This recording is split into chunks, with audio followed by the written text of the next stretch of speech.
Cheers to adulting.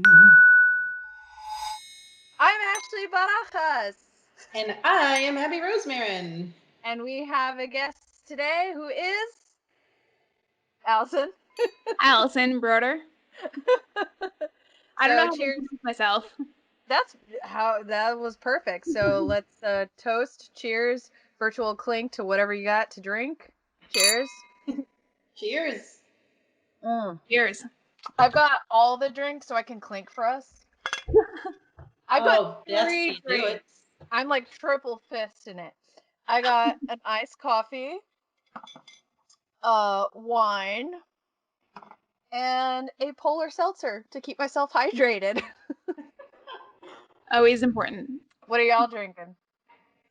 So I've got a mix of a tequila, which is the important ingredient, some strawberry daiquiri mix that is cut with some seltzer water. Nice. I have something called chaga, which is a kind of mushroom. It's like a coffee substitute. And then this is from a company called Kin Euphorics. Oh, you keep posting that, and I've been curious to try it. Yeah. It's not alcohol. It's an alcohol alternative. It makes you feel like really relaxed and everything. Nick was looking at the ingredients of it on the back of the box, and he's like, well, that one thing is what people take to come down off ecstasy. I was like, just learning. Yeah. So it's like a bunch of plants and stuff. I should try it. I keep seeing it and like definitely maybe on one of our in-person episodes, Abby. Right. I'd like to try like a alcohol alternative. Yeah. You know what? I am down with that. And given the fact that, let's be real, I'm not going to be working anytime soon, I really don't have to worry about anything being in my system for any random drug tests. So, YOLO. Right? Gotta make use of it. It's not a drug though. It's not like ecstasy. It's just it's something that people take after ecstasy. I don't know. I mean, like, hello world, I have taken ecstasy before. I didn't know that there was something to take. I didn't either. I guess. I know that I always heard that I've done it like, I don't know, 3 times in my life in my 20s. And I knew that the next day, like, the crash was really bad, but apparently, like, if you drink orange juice or something, that it helps. So I never had that, like, next day blues or whatever. Well, that's good. Don't do drugs, kids. Only when drugs around. I think doing things like mushrooms and whatever is fine. They're just plants. Exactly. And there's all these medicinal benefits that like legit science is coming out and saying like, oh no, this is actually like microdosing helps with like PTSD. So like chill out. Yeah, this is the next book I'm gonna read. How to change your mind. Yeah. And it's all about using LSD for like PTSD and, anxiety. I know that a lot of like LSD has helped with a lot of people, and I think there is a podcast about it. I forget. Anyway, I've done it twice in my life, and I'm not the kind of person, because I've done shrooms before. Mm-hmm. And, I've heard lots of different people talking about having, bad trips or whatever, or freaking out. And I'm very fortunate that I have not had that experience. And I guess because I'm a pretty calm person or whatever, and I never like threw up from it like most people do. But acid, and I was in controlled situations where someone was doing the same batch, that they were fine. I think my body chemistry doesn't agree with it. So like both times I felt violently ill. Mm-hmm. And like the second time was even worse. Like I wanted to die. Like I was like, if I died right now, I'd be okay with that, because this would stop. I just didn't work for me, which is unfortunate, because I've heard a lot of people have really good experiences with it. I don't know. I've never done acid, so. And I'm the baby over here. I think the hardest thing I have ever done is weed. So like, yeah. And like that was like recently-ish, probably. Basically, like, within the last 7-ish years. And I can, yeah, and even then it's like we're talking like 1 or 2 times. I don't know, I'm a little straight edge like that, I guess. Abby, she just won't do weed with me, and I'm just so disappointed in her. Well, the main reason was because a lot of Oh, the jobs that job. yeah, so a lot of the places that I taught for, one of the provisions is that you sign off saying that if they want to test you at any point, they can. And even though it is decriminalized in New Hampshire and recreationally legal in Massachusetts, it's still on the list. If you get, if it comes up positive, it's like, hey, we could fire you. So it's like, well, shit. And that stuff stays in your system for a while. So Not really. Well, not weed. really? Also, oh my God, Abby, the pandemic just brought the perfect opportunity to get high with Abby. Especially There when we your go. metabolism is like off the charts. That is true. That's oh my you'd be like baked out of your skull and I'd be like, I don't understand. Like I feel like I'm already sober. What's going on? And I I found a recipe because I really do enjoy using marijuana for relaxation and for Mm. anxiety. Like if it's, the right kind of weed, I don't really get paranoid. I found a recipe. It's called Ice Dragon Tincture. Oh. So it involves like you have to, I forget I'm going to brutalize this word, decarbenoxylate, something like that. Basically, you have to like very low temperature cook the weed flower so that it activates the THC, and then you put it in like ice cold alcohol, like a high proof. I used Bombay Sapphire Gin, not sponsored. And you put it in a mason jar or whatever, and you like shake it, and you put it in the back of the freezer, and you do it like every 3 or 5 hours. And I did that for like 2 days. And so you take the tincture sublingually, so it hits like in 5 to 10 minutes, so it's very quick, and so you can really gauge how much to take without taking too much, and it wears off in 3 to 5 hours. And I found it's almost like, so I have, because work gives me anxiety and is why I'm on Zoloft. Mm. Gives me a lot of anxiety, and so I have for emergencies like a Ativan, and I don't like to take it if I can help it. I don't want to take it, but like in case I'm like on the verge of like I'm gonna like break down crying. It's kind of like that. It's like very fast acting. It's like I took a strong cup of chamomile tea, and it's just perfect. It's so nice. Nice. And I'm not smoking, so it's not like bad for my lungs. And like an edible, it takes like an hour, and you don't know if you took too much. And when it finally kicks in, you're like, oh, fuck me. Yeah, that happened to me a few weeks ago. I had like a square of chocolate. Oh It no. was like I was high for 24 hours. So If we ever have my ex-husband on the podcast, I always make him tell friends or people that never met him this story of when he got way too high, because he didn't know his roommates, the brownies that they had made were weed brownies. Oh. And like recently, like his roommate had like complained that like whenever she bakes, he never eats it. Not like intentionally. She's like, eat it. And so he came home, he saw it, he was like, ooh, brownies. Oh, she's gonna be so proud of me. And he ate like a lot of it. Long story short, at one point he thought there was carbon monoxide poisoning in the house because of how he felt, and he army crawled because he was so stoned out of the house, and he was like, I don't feel any different. Well, if I die, I'll die in my bed and like crawl back into bed. Anyway, so I didn't know you had an what ex-husband. I Okay. do. I met him when he was 15 and I was 16, 17. So we Oh. met in high school. We got married when he was 18, I was 21. And we were together for 5 years, married for 1 year.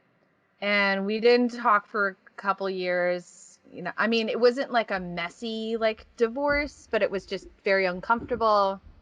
we didn't talk, and eventually he like reached out to me and apologized for how he like handled the situation. I mean, I don't think an apology was necessary personally, because we were young, and I think he handled it as best as he could.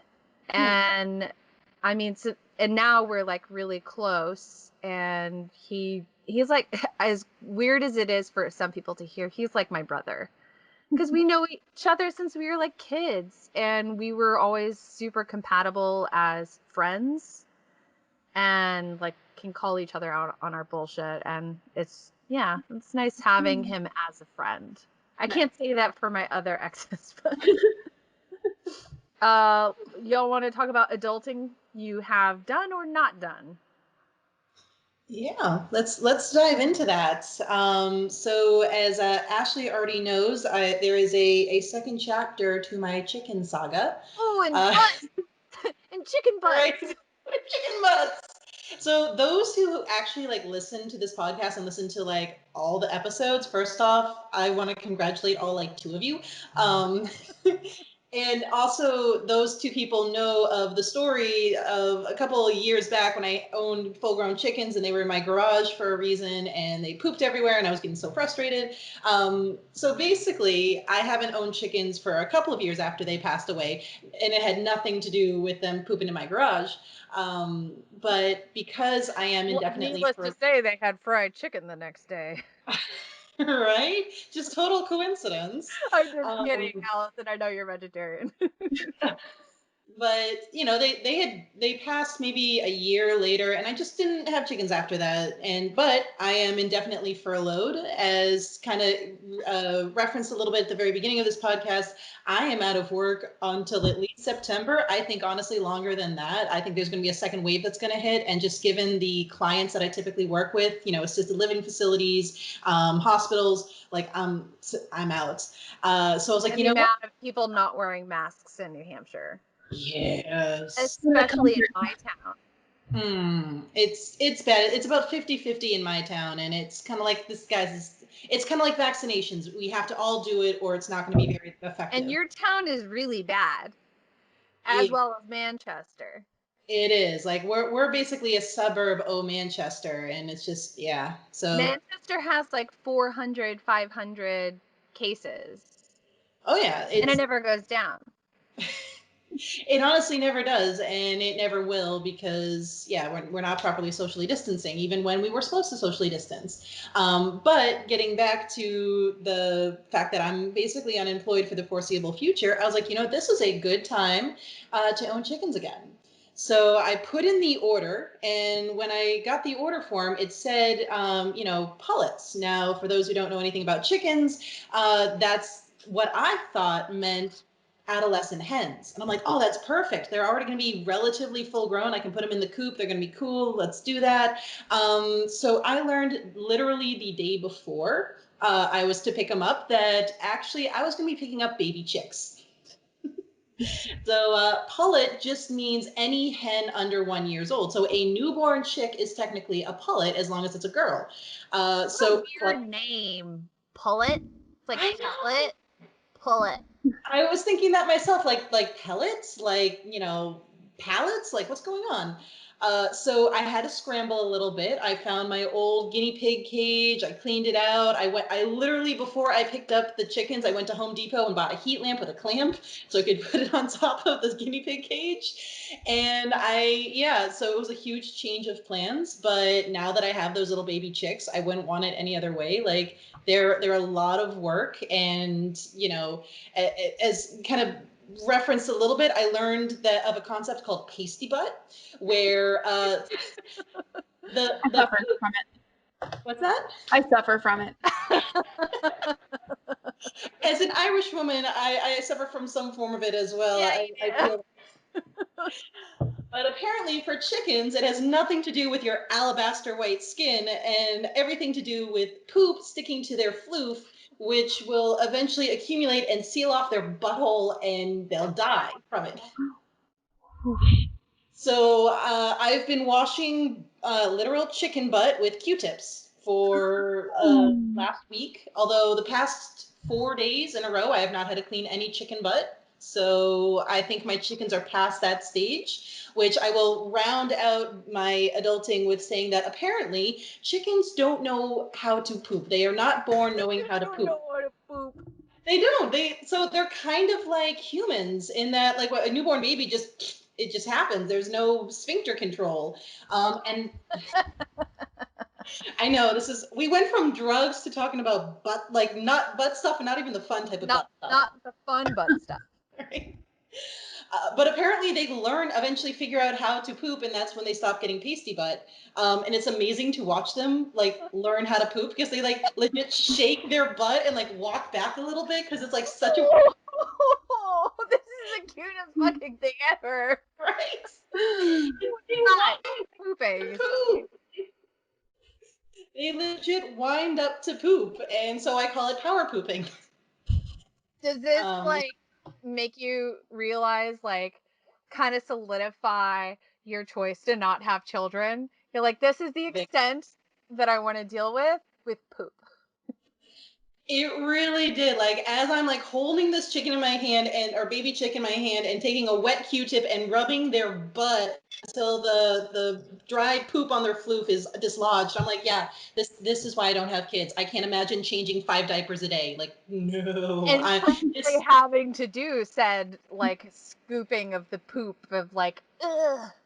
Yeah, no, this is reinforcing my child-free status. Thank you. Bye. I hear you. I'm with you. Yeah. So yeah, that has been my adulting, is just looking after those little baby chicks and dealing with literal chicken butt.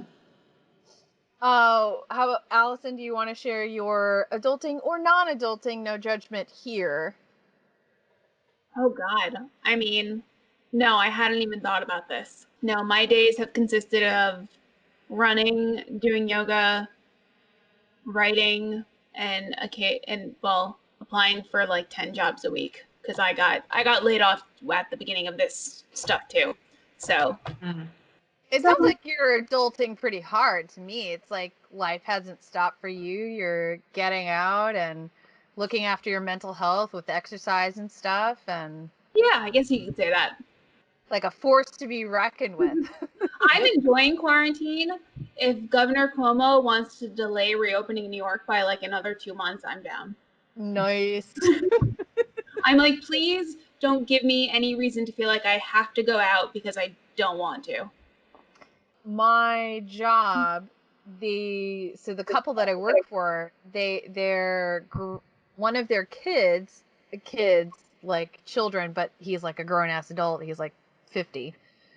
He has we call it so him and his family plus his like, because he has been married twice, and so he has like his current wife and a child, and then like his ex-wife and 2 kids. They all came to their summer property, to like the couple I work for summer property in Wolfboro. They quarantined for 2 weeks. They were very good about that, but because they were like, they lived like in Manhattan, and they're like, oh, maybe y'all should like not be there. And they're so lucky that they got to do that.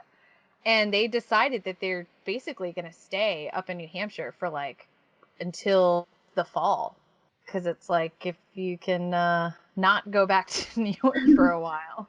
I mean, they're very fortunate. Their dog is fucking loving life, not living in Manhattan. He was made for New Hampshire, barking at everything. Right? Jumping in the lake. Can only imagine going from like whatever condo they had in Manhattan, like even, the mega rich, like it's still not a really big place. And to go from that to like literal acres of land to run through. Yeah. That's like my cats when we moved to New Hampshire. They were just so happy because we went from living in a 850 square foot condo to a house with floors. And you had no floors in your condo? With like multiple levels.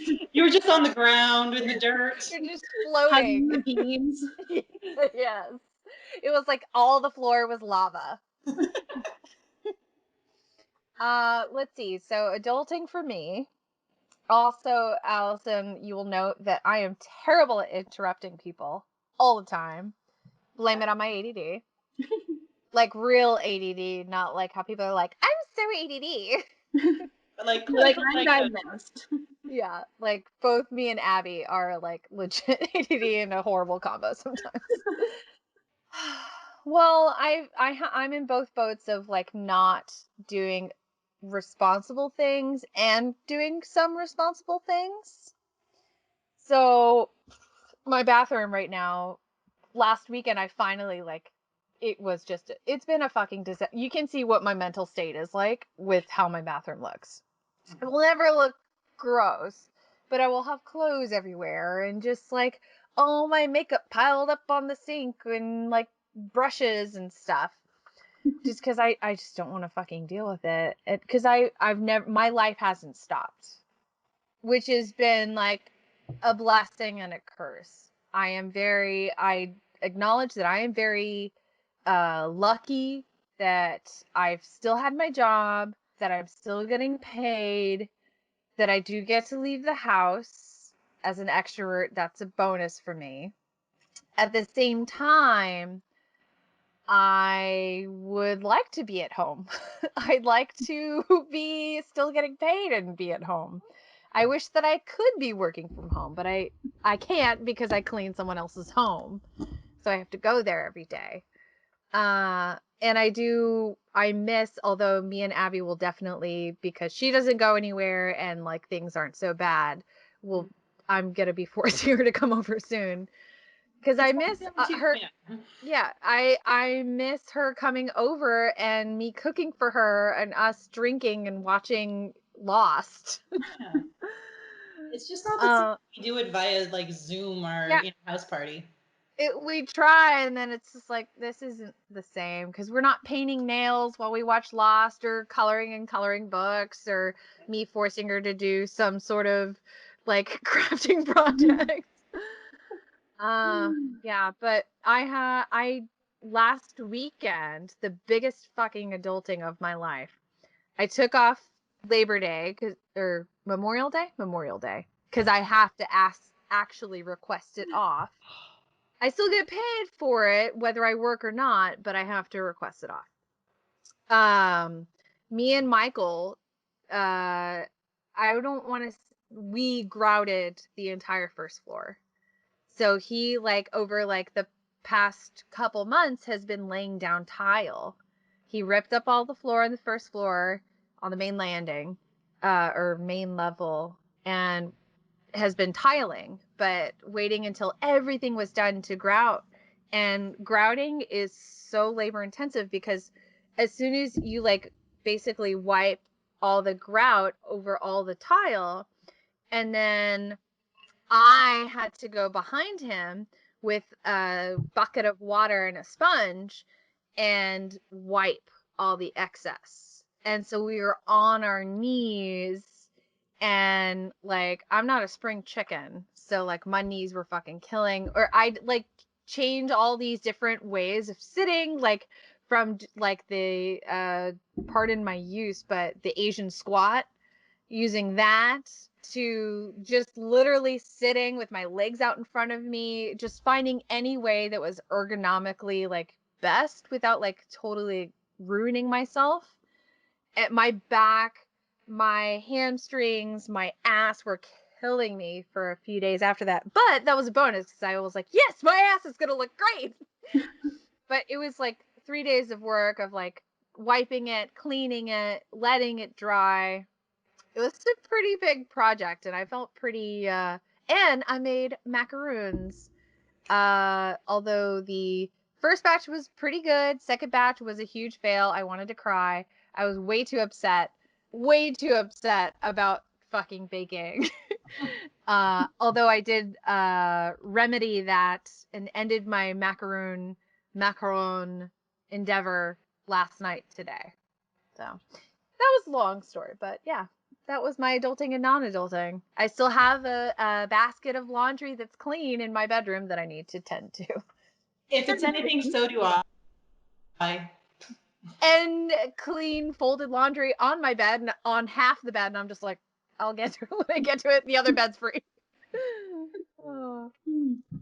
Okay, so starting traveling plans that have got upended for us. Right. So for those who don't, who hasn't figured it out, this is a not just a travel episode, but a traveling in the time of Corona, or what travel has been canceled, what's changes, and so on and so forth.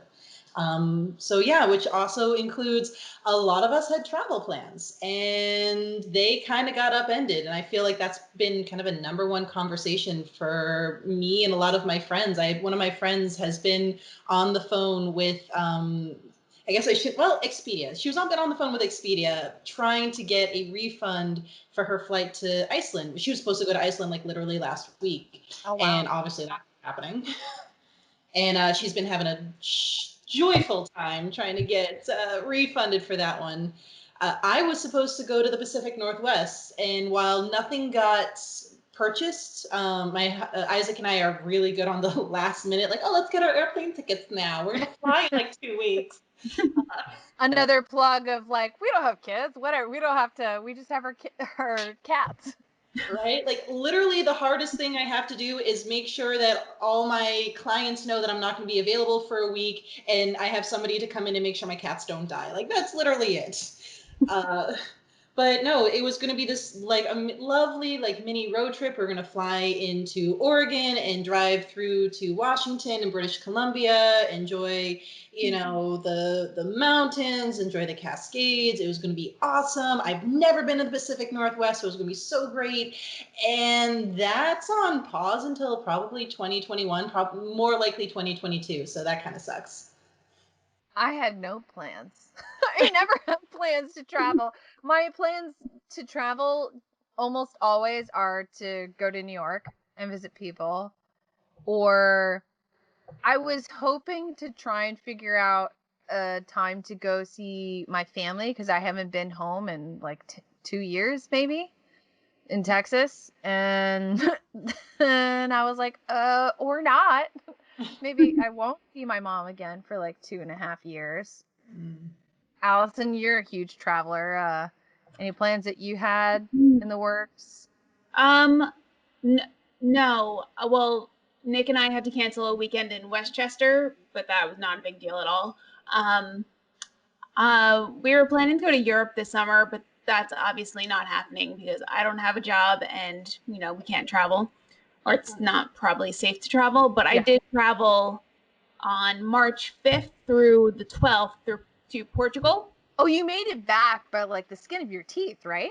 Yeah. I woke up on the 12th, on Thursday the 12th, to texts from my mom and emails from my manager being like, Trump announced a travel ban from Europe last night. Are you going to be able to get home? I was going to text you, but I figured everyone else had texted you.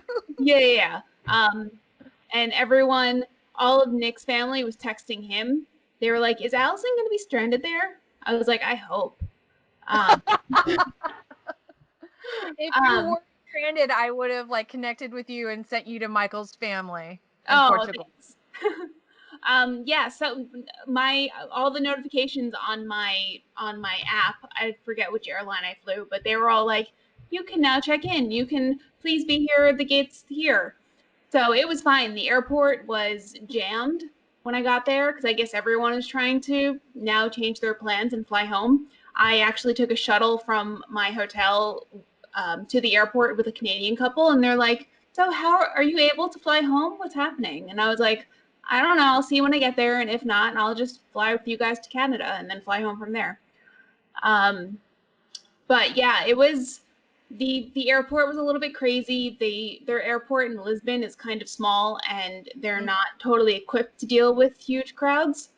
At least that's how it seemed to me. Maybe I'm wrong. But we got through. I was behind two American girls who were probably in their 20s, and they're like, well, we were joking about being stranded in Europe, but now we might really be. And I was like, I don't think you will be, but maybe. Good luck. But yeah, I got through security, and then I just kept waiting for my gate to be announced. And because the plane taking off from wherever in the US had been delayed, my flight out was delayed by like 2 or 3 hours, which was a little nerve-wracking when you're supposed to leave at 10 a.m. and you're not taking off until 1 and you're like, am I going to be able to get home at all? So they were at the gate, they were taking people aside who had traveled to specific regions. I'm assuming like China and Italy at that point, and like giving them extra screening, asking them where they had been, and like probably taking their temperature. I hadn't been in either of those places. Portugal didn't even have any cases of COVID yet at that time. So, and I just waited, and once finally the plane took off, I was like, oh, and I just watched It Chapter 2 for 3 hours. That I need to watch that movie again. That movie, I saw it in theaters. Yeah. It made me laugh so hard, so much, maybe more than I should have laughed. I mean, Bill Hader. Oh, he was so good. He's a fucking gem. Oh, so good.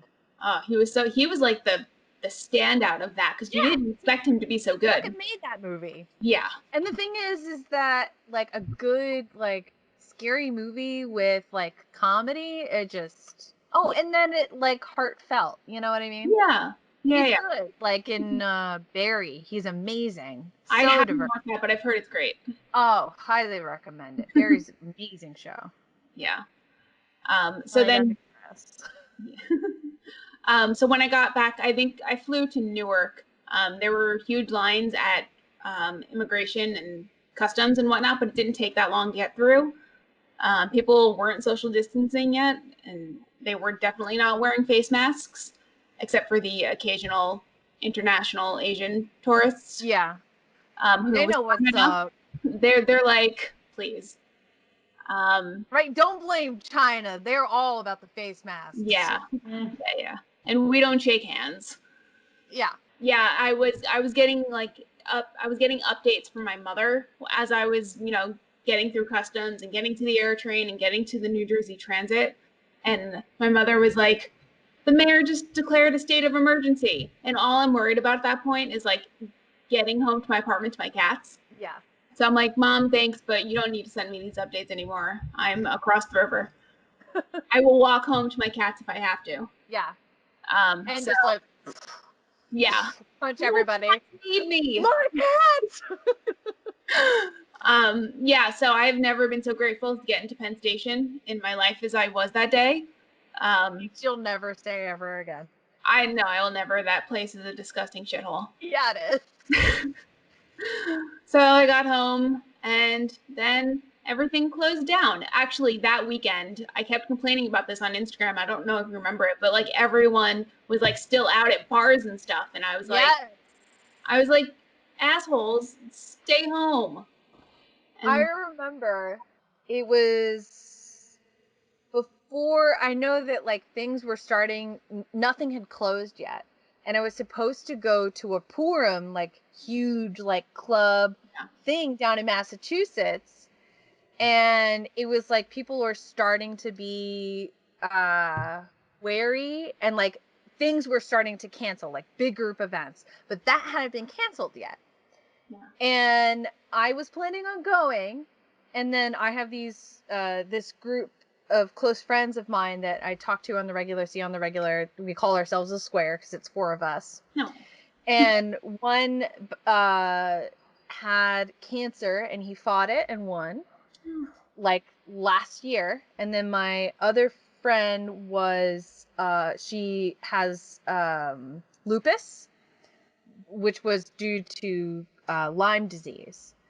And I was telling them about it, and they said, if you're going to a large group, like, we're not going to see you for 2 weeks. And we had planned to go out to dinner like that weekend or for lunch or whatever. And I said, okay, so like, are y'all being serious? If this is like a game changer and you legit won't see me for 2 weeks after I go to this, I won't go. And they said, yeah, we don't feel comfortable with seeing you if you're in a large group. And I was like, okay, I won't go. And they didn't cancel the event. They should have. Oh, yeah. And afterwards, like all these cases came out, and I'm like, it's a good thing I didn't go. Yeah. I remember because had been texting me about going to it, and I was like, oh, that might be interesting. And I remember, I think one of because Isaac and I were definitely dragging our heels about canceling plans because I had two things on the docket, and together we had an additional thing on the docket, and we're like, no, well, we'll keep these because I get the feeling that a lot of stuff's going to lock down for months, so at least we'll have these fun things. Yeah. And then I remember texting you about it and being like, I don't think we're gonna go. And that's when you were like, yeah, no, actually, I'm stepping back. This is not a good idea in the age of Corona. And I really, sorry, go ahead. oh, it's all good. And it's really like, that was really the kind of the scary part was that rapid succession because so we had we were going to go see a bunch of friends down in southern Massachusetts. And, it was actually like this big event that a party organization was actually planning, and they were dragging their heels about canceling it. And they're like, well, no, we've talked with the state says it's okay, this is what we're going to do to make sure we're safe. And we're like, well, you know what, the chances of this many people having and one person having the virus is very low, blah blah blah blah blah. And then literally the next day they were like, hey, sorry, we got to cancel the event. And I was supposed to go on a pub crawl with a couple of friends in Nashua, New Hampshire. And it was like mid-March, I'm forgetting the exact date, but it was that same week that everything just kind of exploded. And the night before, I told one of my friends, hey, I'm just not feeling I'm not feeling really 100% about this. I'm also kind of, feeling a little congested. I don't know if it's allergies or not, but just given all the COVID things, I'll step back. And the original plan was to pub crawl in the evening and then go to brunch the next day. And they were like, oh yeah, but you're good for brunch, right? I was like, oh yeah, I'm good for brunch. Literally that morning, the morning that brunch was supposed to happen, that's when New Hampshire went into a state of lockdown and all the restaurants closed. So I was like, nope. It was St. Patrick's weekend. Yeah. Because Massachusetts closed, and our governor realized, fortunately, he was like, Mass is closed, we're still open, everyone, we're a hop and a skip away, everyone's going to come up here. Which they would have, and they have done in the past. So they were like, oh shit, we got to close. That was smart. Yeah. Sorry, go ahead. Oh no, I was going to say that I really want to make sure I commend Governor Sununu. I have not agreed with him with a lot of stuff that he has done for the state, but the way he has handled the COVID response has been amazing. And he is proof that it's not about party. It is about what is good for your people. Because he's a Republican and he could be doing the same, stamping his feet like Trump and no, we're going to open the country. But no, he's been incredible about it. And he is pushed back on people who are like, well, why aren't we opening sooner? Why we flatten the curve, this, that. He has clapped back, and it has been really lovely to see. And he's chummy with my employer, and him and his father. And the day right after our governor announced the stay-at-home order, I overheard a phone call from his father that he was, so Nunu's on the line for him. Because he wanted to be like, well, am I going to still have my housekeepers and blah, blah, blah, my drivers? Yeah. So we're going to switch gears a little bit now and talk about an article that I found on Bloomberg, because of course it was on fucking Bloomberg, about how the rich are going to be vacationing in the time of Corona. So as most of us know, it's worldwide travel bans. Just traveling to other countries, unless it is an essential activity, it's not an option. And even if it is an option, you have to quarantine. So right now, travel is just non-existent. But they believe that come the fall, possibly come the winter, this is going to change. For us little guys, not much is going to change. A lot of us are out of work. 2 out of 3 in this particular podcast are currently out of work.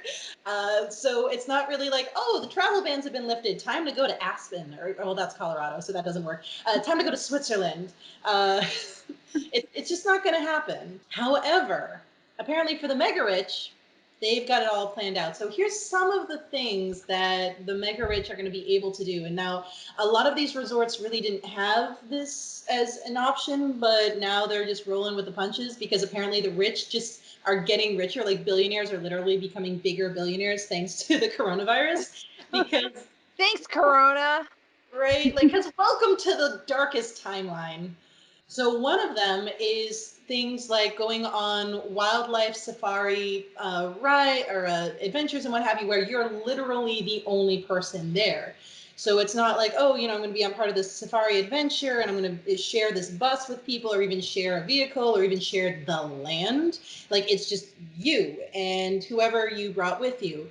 Others are buying out entire resorts, which just fucking boggles my mind. Like the last time I went to a resort, I felt like I was breaking the bank for our one hotel room, which was, like $300 a night. And I was like, oh, I can't handle this. This is so expensive. Imagine buying the whole I'm fucking so hotel. fucking cheap. I would never stay in a room that's $300 a night. I'd be like, I will sleep on the sand. Now, in my defense, I'm usually in the same boat, but God bless Isaac, and thank God because Isaac is our sole breadwinner, and even when I was working, he made way more money than I did by a magnitude of like 3 times more than I made. Like it's ridiculous, which is not. It's saying how little I made, really, but he had actually planned this whole thing, this wonderful Puerto Rico resort for a week, and it was expensive, but it was for literally one room, and we're one of like 1,000 people. Now imagine buying the whole fucking place out for just you and your friends/family. Like, is just Like, Why any not? month. right. So another thing is that the little standalone homes in like Tahiti and what have you, like the little like adorable huts that are like on stilts in the water, like those are going to be really popular apparently, and a lot of places are leaning into it and making them as luxurious as possible or making them bigger. Or like there's literally in the Bloomberg article I found one of these on the ocean places, and I think it was Tahiti. It might have been another lovely tropical place. Thailand. Right? Like some amazing island that I could never afford to go to unless I win the lottery. Literally has a water slide on the fucking house. So don't have to worry about going to that water resort to be around people because it's going to be on your fucking like. So I remember I was reading this and I was livid with just frustration because on the one hand, I get it. These resorts have people they need to hire, to keep employed. The wildlife reserves probably need that money. They need those mega rich people to come in and shell $50,000 so they can be the only person there because they're probably really hurting for money right now. They probably make they're able to keep the reserves going because they have those like safari adventures. So on the one hand, I get it, but on the other hand, it is so frustrating. Like if you want to understand the wealth inequality we have right now, like, I'm going to be tightening my belt for the next year, possibly even the next 3 years. And, there's all these studies talking about how especially the millennial generation is going to feel this for the rest of their lives. And the billionaires are going to go buy out a whole fucking resort because, well, now I can go vacation. It's maddening. I'm curious as whether how the travel industry is going to fare from this, because you have people who are antsy and want to get out of the house, and they're also like, oh, everything's going to be super cheap, or no one's going to be there, or whatever. And then you have people who are like, I am not leaving my house or traveling outside of my hometown or wherever I work for the next like year. So it's like, what's it going to be? You know what I mean? The thing is, I don't think things are going to be super cheap because airlines are going to have to be leaving a seat in between everyone. True. And, hotels and hospitals can't, pack everyone in anymore, they're going to have to make up for their lost income somehow. And I think that comes to us. And that's the other side is like, also, will airlines and hotels and whatever be able to like charge like top notch amounts of money, because one, they have to make up for all this lost time, and now it's like a hot commodity. Also, they can have just like hair salons and stuff like that are having COVID charges. It's like we have to accommodate for, like, we want to open and see our customers, but at the same time we have to accommodate for these new guidelines and buy face masks and buy extra sanitizer and all this stuff, and we can only see so many people, so we have to charge you a fee. Yeah. So it's like, yeah. It's a So frustrating. only maybe the wicked rich are going to be able to afford to. The rich were going to save us finally. Mm-hmm. Yeah.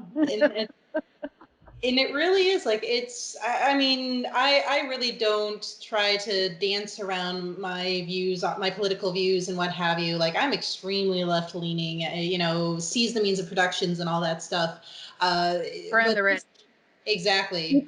And and it really is saying something that every time we have crises like this, we just watch the wealth gap get bigger and bigger. Like the 2008 recession, we watched the wealth gap get bigger and bigger, and they're predicting exactly the same, only on, an order of magnitude higher for this situation. Because, like right now, oh, it's so wonderful. You could fly on American Airlines from here to Vegas for $25. That's not gonna that's not actually going to be. Hell no, do I want to go to that cesspool right now? Right. When nothing's open.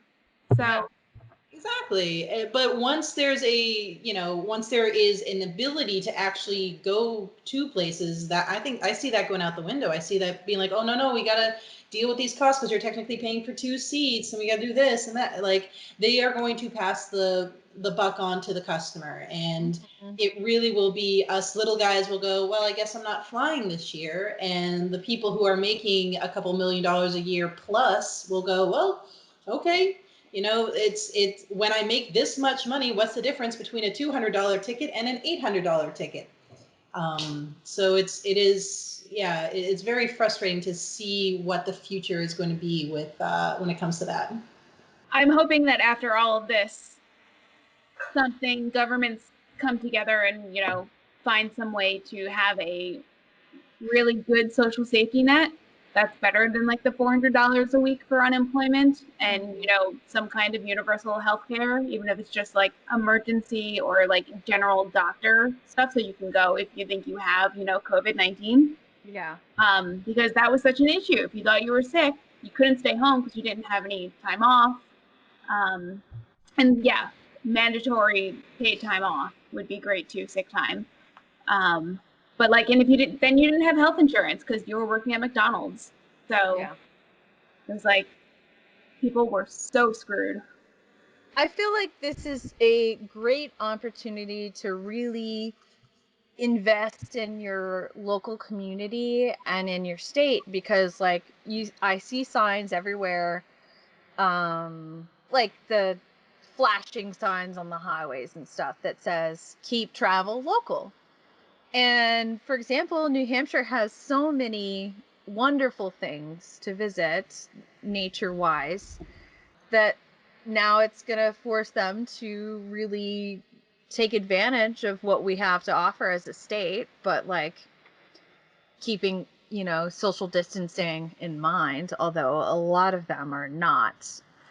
And it's also a double-edged sword. So, for example, the other city I work in is in Wolfboro, which is the state or the nation's oldest summer resort. It's not a resort per se.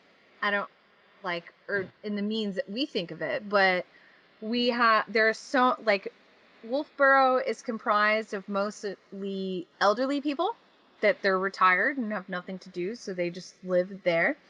So it's like dead in the off season. But in the summer, there's so many people that have summer houses there. So much so that like with the pandemic, that they have a digital sign outside right before you enter, because they knew that people are like, oh, well, I'm going to escape New York or whatever and go stay at my summer property where it's safe. So they had a sign, all those who come to stay must quarantine for 2 weeks.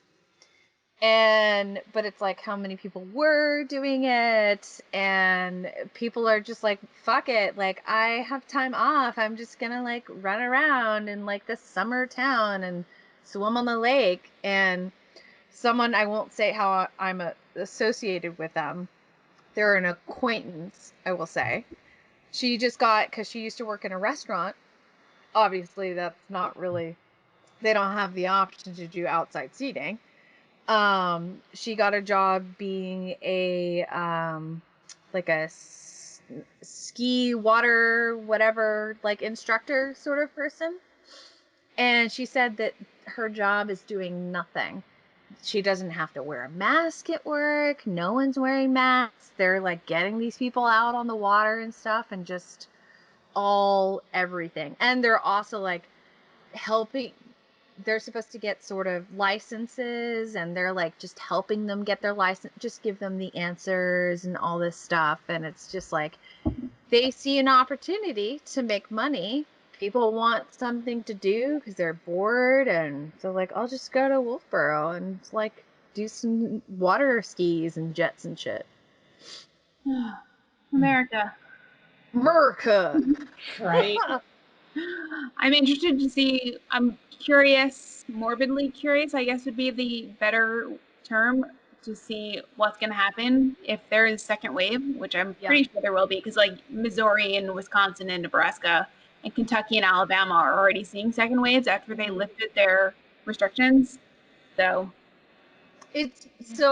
for example, New Hampshire, what was it? The other day I checked the stats.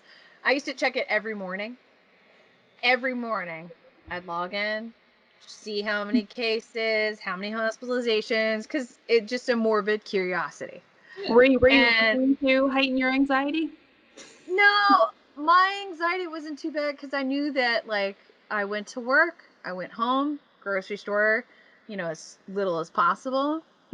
And I kind of like, I know there's many different ways to like talk about it, that I don't want to say this because it's like a horrible mentality that I was like, if I get it, I'm fine, I'm young, I'm healthy, blah, blah, blah.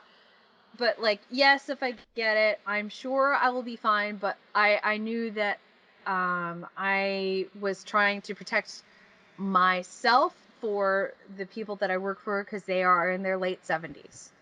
And because I do want to occasionally see my best friend, one of my best friends, Abby is also one of my best friends who is immunocompromised, and I've seen her like 3 times. She never leaves the house.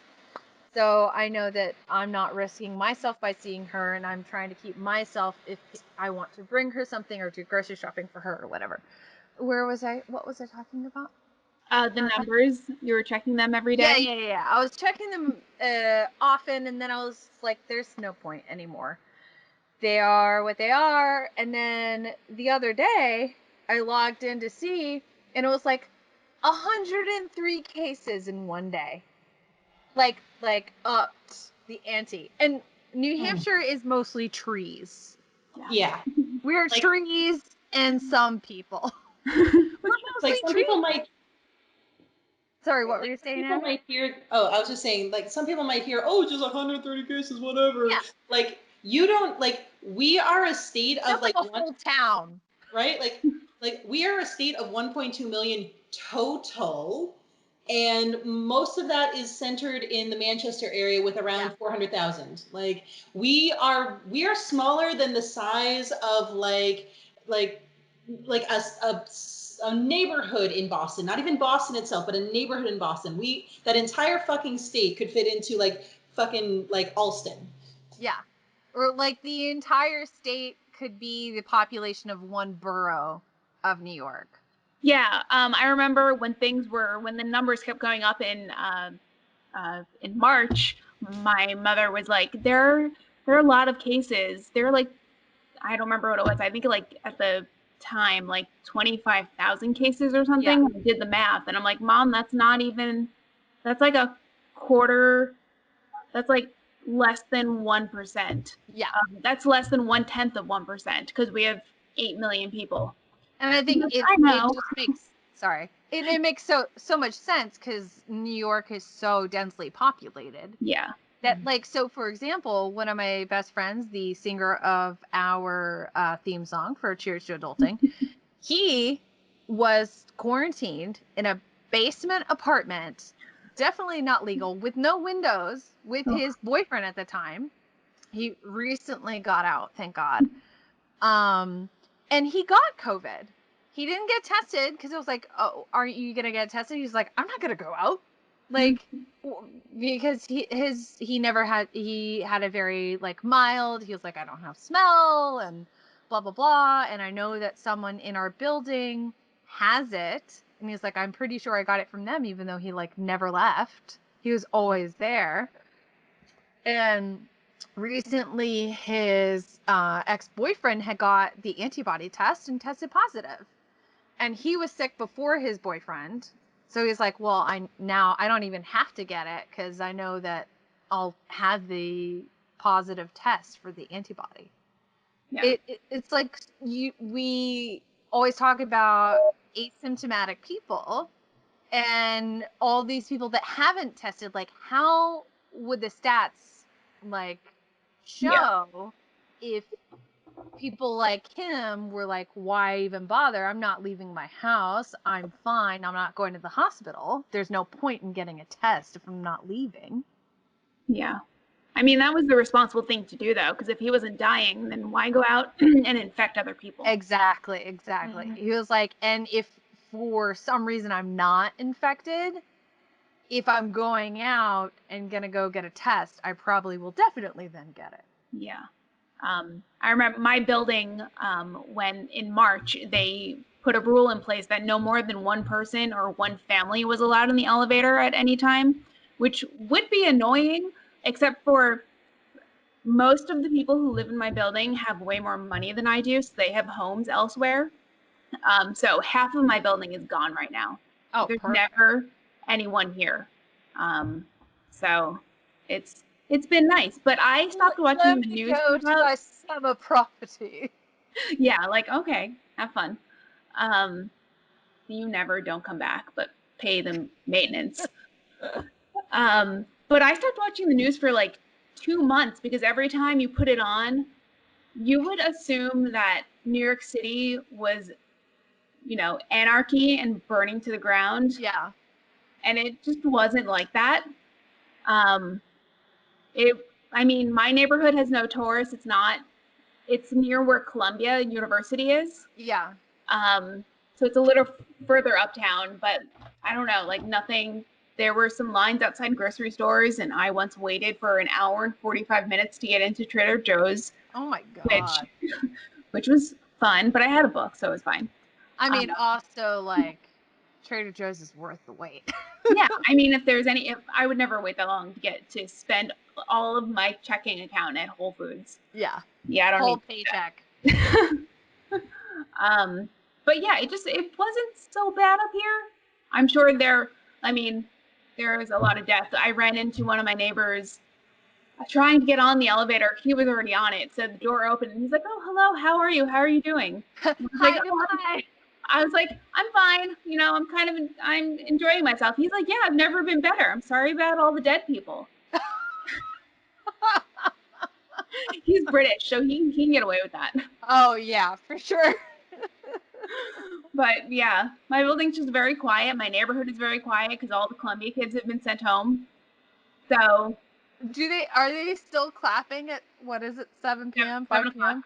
Yeah, every night. I'm wondering when somebody is going to call time on that and be like, all right, we're past it. So it's like, yeah. Do they need us to clap it? We're not doing anything except clapping. Yeah, I'm maybe the hospitals will put out a message being like, we're fine now, thanks. Yeah. We don't need the noise.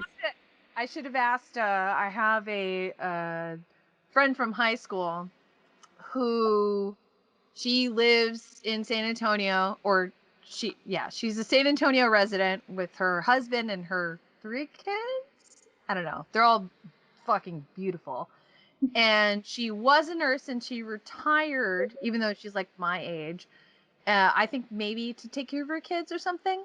And with everything going on, she just like felt compelled. She was like, I can't not do anything. And so her and her husband talked about it and decided that she wanted to come to New York. So she's been in New York for, I think her plan is to be there for 2 months. She was there for like a month, but she decided that she wanted to extend it. So she's been in New York to help at the hospitals. Like she must have kept her license, like, Yeah. but Awesome. it's just like, it's crazy. Yeah. Yeah. One of my friends in my building, she is a doctor and she usually works in a private office, but when everything first started, she volunteered to go into the hospital that she did her residency in for 10 days. And it was in White Plains where the big cluster was at first from I think the synagogue. Mm-hmm.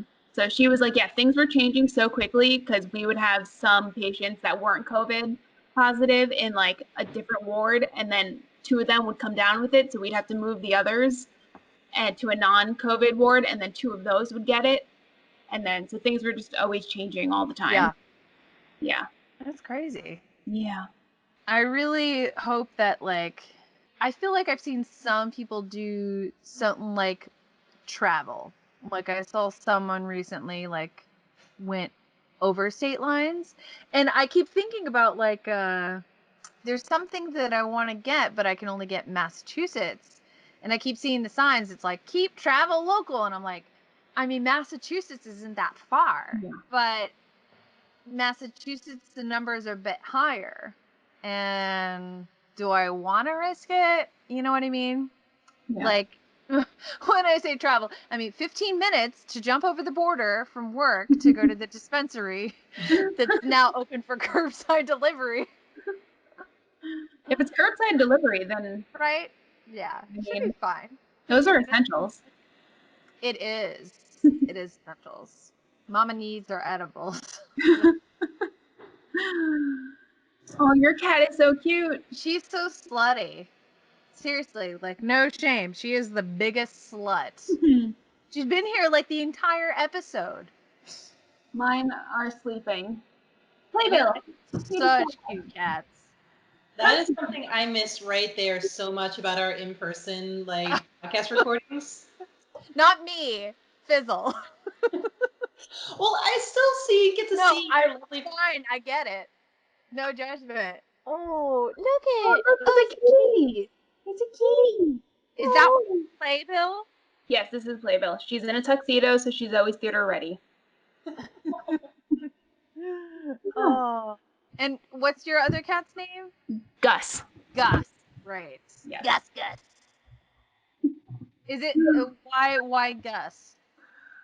Okay, so his name was originally Ares, like the god of war. Yeah, that's a very Abby name. Abby has all Greek.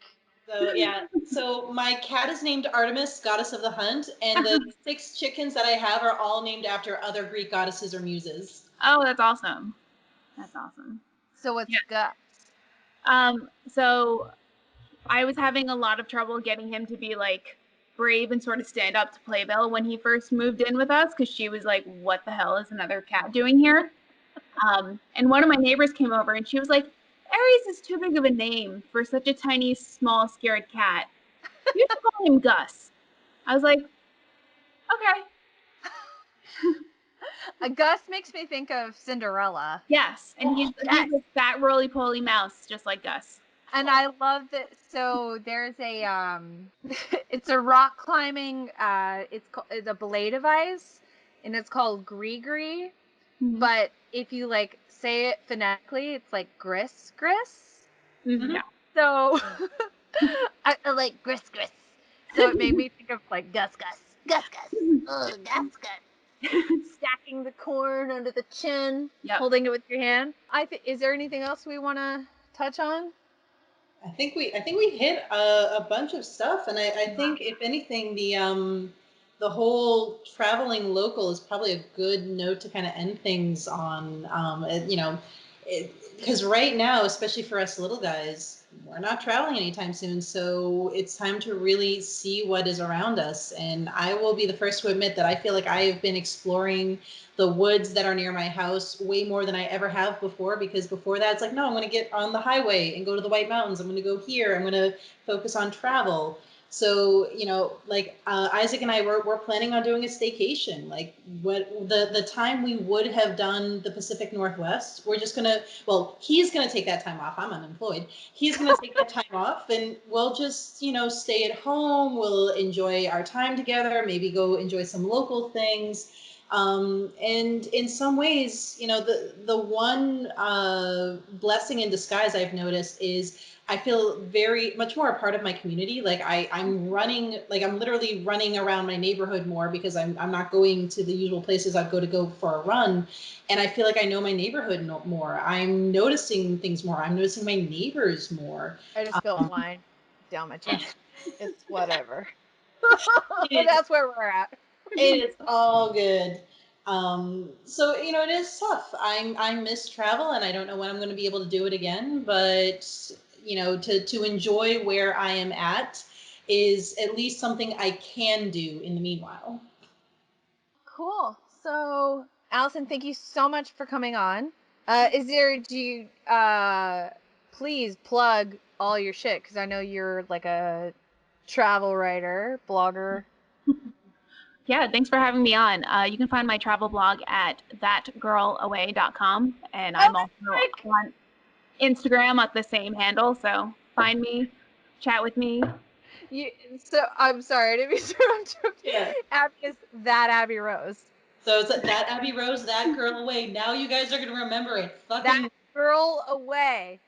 And drill my personal Instagram is that girl Allison. So yeah. Follow her blog, Instagram, and of course for our Cheers to Adulting listeners, you can find us on Instagram at Cheers to Adulting podcast, on Facebook, Cheers to Adulting, our Twitter that we almost never use, Cheers #2 Adulting. If you want to send in stories or suggestions or, a fuck you or I love you or whatever, cheers to adulting@gmail.com. Yeah. So, cheers, everybody. Cheers. Cheers. To adulting. To adulting. Jumping back into the episode, Casey, do you want to talk about some adulting or non-adulting that you've done really quickly? Adulting or non-adulting? Yeah. So, like, if you want to talk about things that you haven't done, that you should have done, that's like, this is a safe space to talk about that. Or if you want to say something that you feel accomplished that you have done. Like, for example, why you weren't available right at the start. No, like, seriously, if you want to say that, I would be so happy if you admitted I'm just why. gonna say it because, like, all the parents out there that are listening, if there are any parents that are listening, will understand I was unavailable because we were taking the opportunity to have sex because our daughter was down. And it's rare these days that, like, it all works out, like, we're all in the mood and, like, my daughter's sleeping or not here or whatever, like, so we just took the opportunity. Yes. So I do apologize. Girl. No, you don't need to apologize if you had the opportunity to get some, girl. Yeah, it was really nice. I applaud you, and once I saw that text, I'm like, fuck yes, girl. I figured you would understand. I would. And I don't know. I've been adulting pretty hard lately. Actually, I'm surprised at myself. Yeah, I mean, I did a talk last night on body image and yoga, which was really cool with my old studio in Austin via Skype, and it was a free event. But in 2 weeks, I'm going to be doing a workshop through them called Body Love, spreading awareness of eating disorders and yoga, and talking about how you can improve your body image and or come into acceptance with your body. Body neutrality is a wonderful option, you know, if you feel like you're not there yet. So yeah, it was all good. I will say though, it started at 8 p.m. my time, and I was exhausted. I had a really long week, so I Whoa. did possibly drink beer out of a teacup while I was talking. I love seeing those like hacks of like people having to do Zoom calls and stuff. They're like, pour the wine in the coffee cup. Yes. It was lovely. It was great. I love getting off topic really quickly. I would love to be able to have you on for a future episode to talk about body image and eating disorders. I think that would be great because I would love that. You have so much knowledge. I love seeing all of the body image talk you put on your Instagram, and I just find it very inspiring and just something that needs to be talked about more often. I agree. 100%. So you are the resident expert for this episode about travel post-pandemic or mid-pandemic, I guess. Yeah. Have you been flying recently since? No. Well, that's why I was just saying that I am really was very surprised that y'all are even doing this episode, because really it's like the demand is zero. My airline is losing $40 million a day, and I'm probably going to be furloughed come October 1st. So yeah, man, like shit's real, and you know, I go in and out of freaking out about it because I love my job and I don't want to get furloughed, you know. And at least like if they furlough me, I know they'll ask me back eventually. But like this is way worse for our industry than September 11th, and that was bad. Yeah. So we really, this episode, we talked about like what it was traveling right before the you know, stay-at-home orders started, and we talked about like what we think we envision it being, especially of talking about how, you know, airlines and buses and stuff, that they're gonna have to, you know, social distance people apart of 6 feet and stuff. Well, people are still flying. I mean, we, you know, like I said, the demand is zero. So I think we have, or the last time I checked, out of Newark, which is where I'm based, we had maybe like 11 flights a day, something like that. It's probably more now, but as things are opening up, but yeah, I mean, you know, it was like hundreds before that, if not thousands. So airlines have to, like, have they sent out emails, or if you had to go through COVID training, or? No, it was interesting because I was flying up through the beginning of it, and I remember, you know, flight attendants freaking out about it, and I really wasn't concerned. I was doing the research, and you know, in the beginning it wasn't as bad as like SARS or anything like that, and it's still, I don't think the death rate is the same actually as SARS, but it's not as deadly. But I was kind of blowing it off as like, oh, it's no big deal. But then the flight started getting completely empty. And the last flights that I did a transcon from Newark to San Fran, which it was on a wide body plane. It was a 777, a giant plane. I mean, I think it seats, like, I should know this, but it's like somewhere around 200 or 300, like a lot of people. And it had 11 passengers, you know. Wow. So obviously, you know, we're losing a lot of money. And they definitely are social distancing. You know, airfare is obviously really cheap right now. I would say definitely buy it up now. And airlines are being very forgiving as far as changing the date and things like that. So it's like a lot of airlines are offering deals where you don't have to pay a change or pay a fee change, you know? Change fee. And so I would recommend that if you like are, you know, childless and like ready to explore the world anytime in the future. I would definitely recommend buying a cheap ticket to Asia or wherever you want to travel now if you're living in the States. I've been thinking about that because, like, the thing that keeps me from seeing my family, which I haven't seen in over 2.5 years, is like, I should buy a ticket for whatever fucking date. Yeah. The cheapest date I can see, and so that I could like do a change date of when it's actually I feel safe to like travel. Yeah.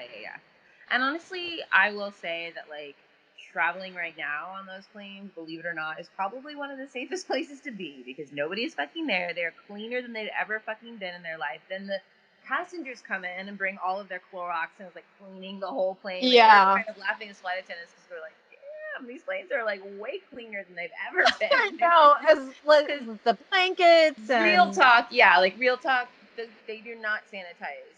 Or at least with pre-COVID, they did not really sanitize the planes. We Fully talked about between it. each flight. Like they clean it, they clean the floor, they make it look nice.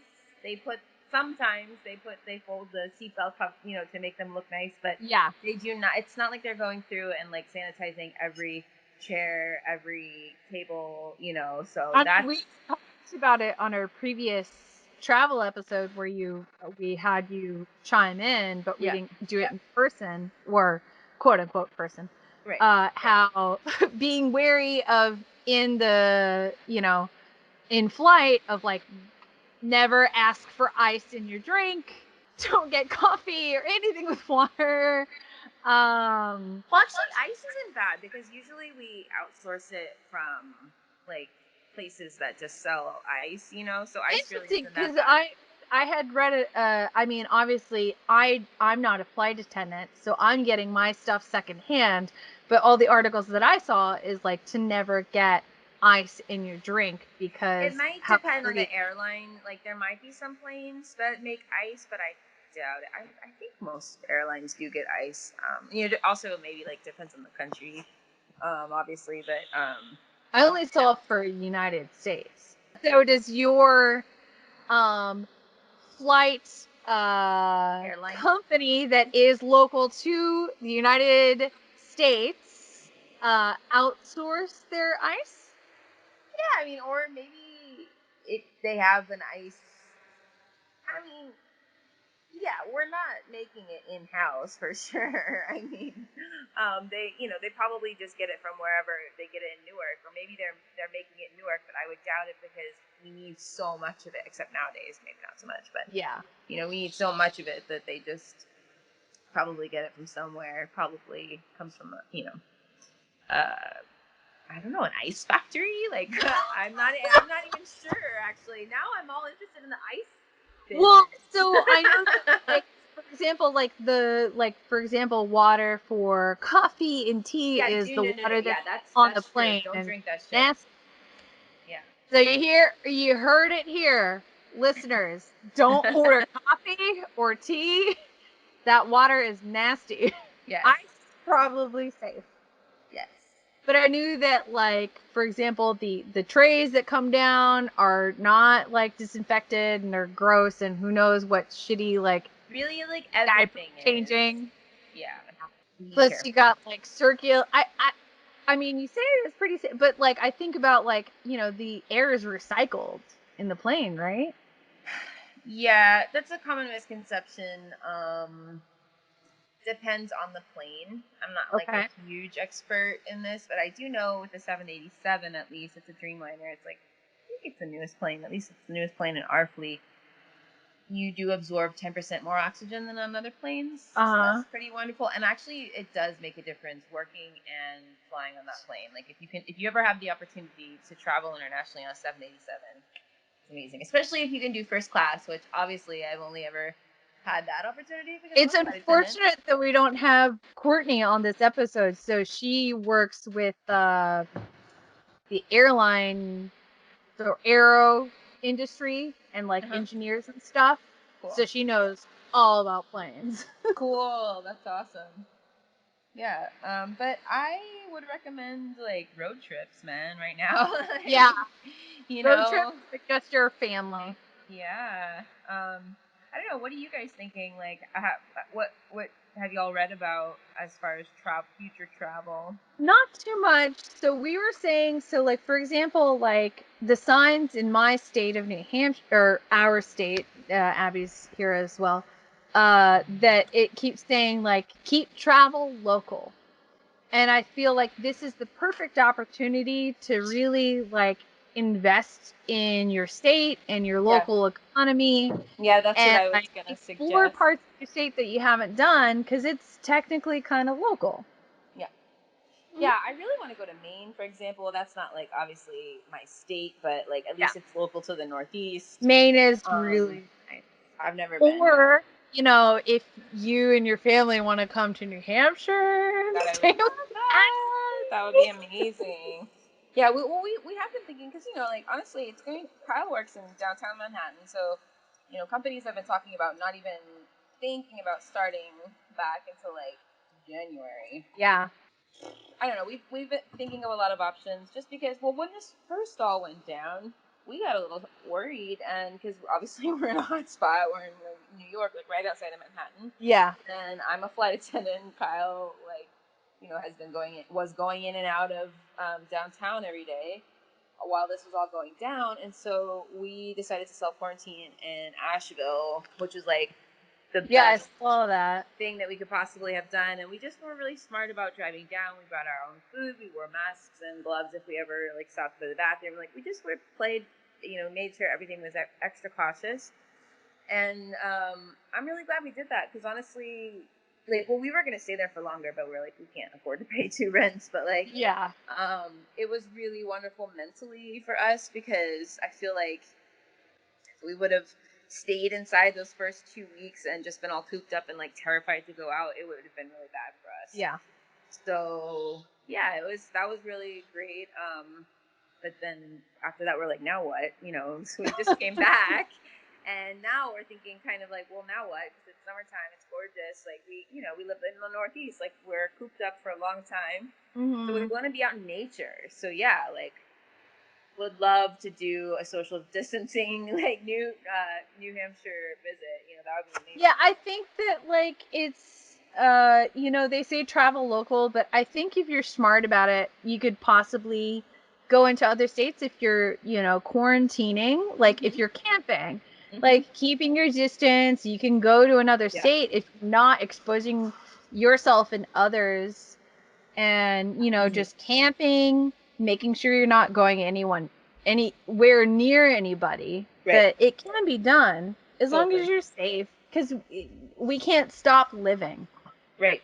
Exactly. Yeah. Like, what are we gonna do? Like, I know people that are so afraid that said they're gonna stay inside until there's a vaccine. Yeah.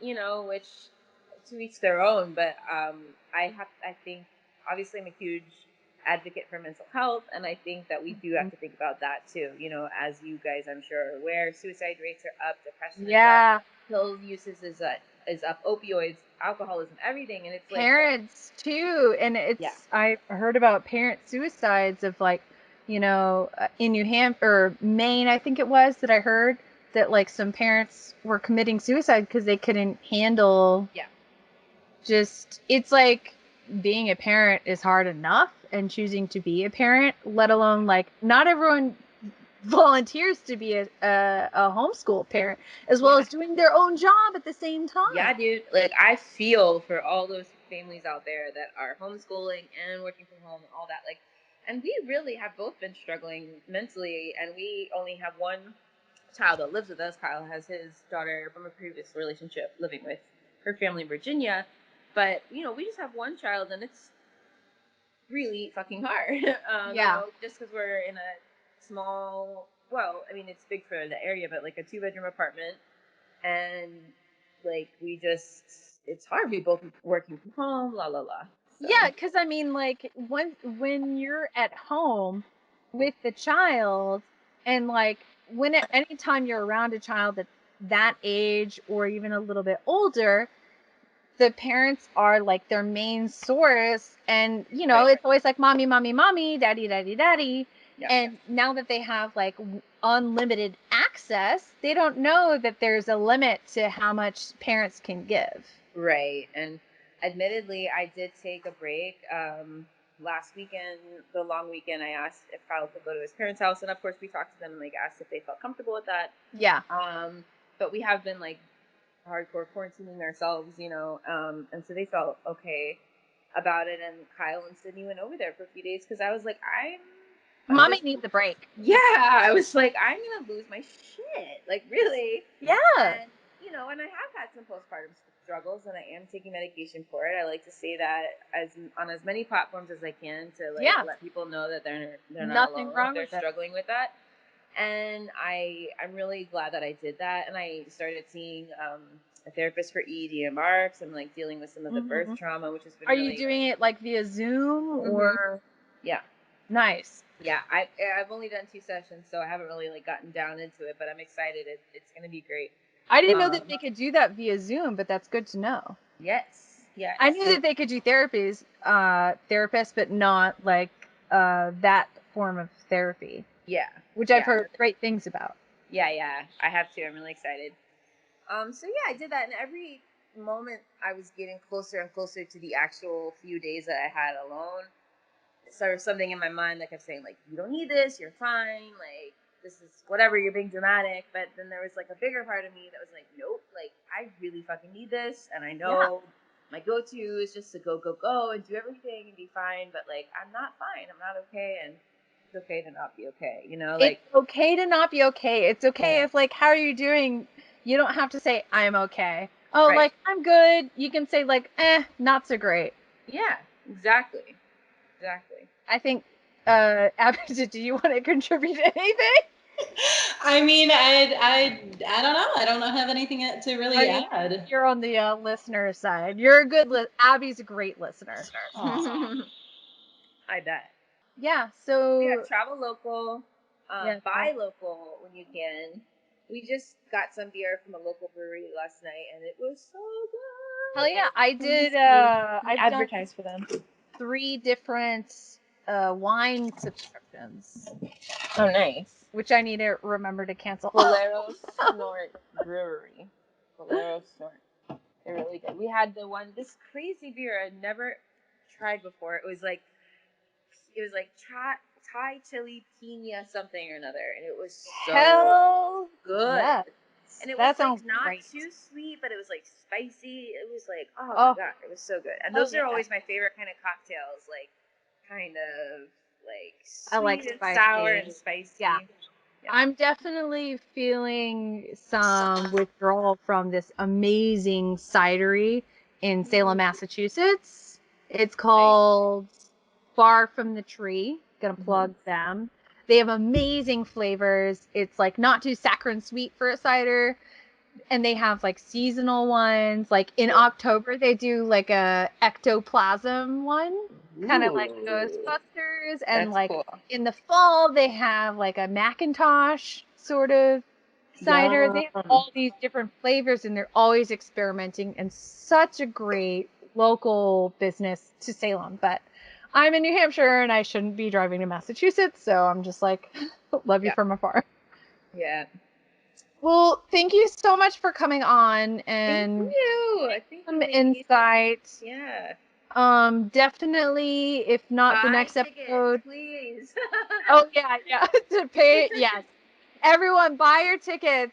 I definitely been thinking about that, especially with you, of buying where I can, especially knowing that I could transfer.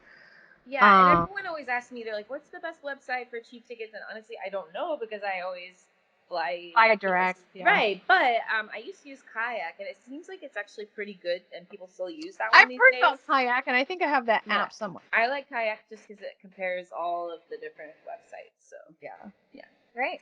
Yeah, thanks, ladies. Thanks for thinking about me, and I hope to see y'all soon. Yes, please. Definitely for a you-targeted episode about body image and feeling good about ourselves. That'd be great. Thank you, and your gorgeous self. Take Bye. Care. Love y'all. Bye. Bye. So Casey sent in a article that she saw like after recording the podcast, and I think that this definitely should be added in. I'm obviously not doing this the same day. You're getting to see me fresh-faced, sans makeup, and sans Abby. So, what she sent to me, backstory, airplanes and the virus, is the article. One of the main questions that I'm now hearing from friends and family is, should I feel okay about getting on an airplane? It's a complicated issue. Planes are crowded in closed spaces, yet airline cabins also have air filtration systems similar to those used in hospitals. As Donald McNeil, who covers infectious diseases for The Times, puts it, yes, cabin air is filtered and the filters are impressive, but they are not as effective as an outdoor breeze. After talking with health experts, I'd offer this advice. Anybody trying to avoid almost all risk should continue to avoid planes. That said, planes do seem to be less dangerous than other enclosed spaces. If you decide to fly, you can reduce the risks. For starters, take into account the infection rates in both your home city and the place you're going. Chicago and Washington, for instance, are more dangerous than Dallas and San Francisco. You can look up any metro area. There was a link, but obviously I don't have that for you. Other tips: find out in advance how full your flight is and ask for a refund if it's packed. Wear a mask at all times on the plane and in the airport. Don't board too early. Wipe off your armrest and tray table. Use hand sanitizer frequently. Keep the overhead air nozzle turned on. For more detail, you can read New Itineraries column by Jane L. Levere, as well as a helpful personal story from the biologist Erin Bromage. So, just a little thing to add to that podcast if you're still unsure whether you should travel on a plane yet or not. So, that kind of leaves it there. Fly at your own risk. Cheers to adulting.